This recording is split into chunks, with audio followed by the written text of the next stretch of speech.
But I think that there's also something really special about having a relationship with however you want to define that which is bigger than we as people, us as human beings. I mean, if you think of the timeline of the planet Earth, and you just extend your arms, put your left arm out and your right arm out, and this is the timeline of planet Earth. Living things have been there for your fingernail. You could wipe out all of humanity with one swipe of a nail file. We haven't been here that long. We don't know. There's a lot we don't know. Psychology is 100 years old. Science as a discipline is only 500. We don't know the answer.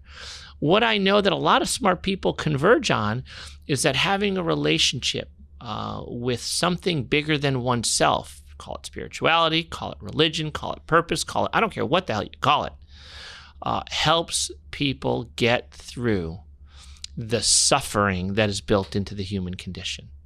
So can I ask you this? Yeah. What would you say that is? Beyond religion itself, but like you're saying, they all share in common that they're in touch with something bigger than themselves. What is it? How do you define, or how do you guess, or I know you don't know, but a perfectly struck one iron. Right. I mean, the reality is I don't know. Do you think that there's something out there that people are in touch with? I mean, this is probably more just a personal question, and you don't have to answer, but is there, when you're out there, there's no question about it. There is something out there. Yeah, I don't.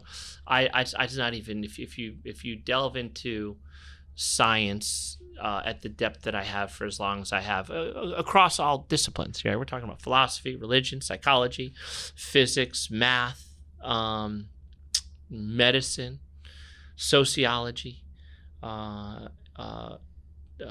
To think or to convince yourself that there's nothing else out there. I understand why. We want to be objective in the scientific realm, but science is just a process.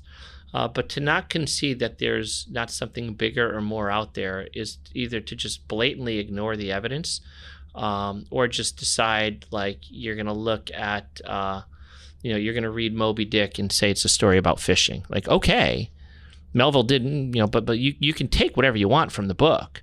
Right. And you say, yeah, it's just a story about fishing. Okay. Right. But that's not really the point, is it? And I'm certainly convinced that there's more out there, for sure.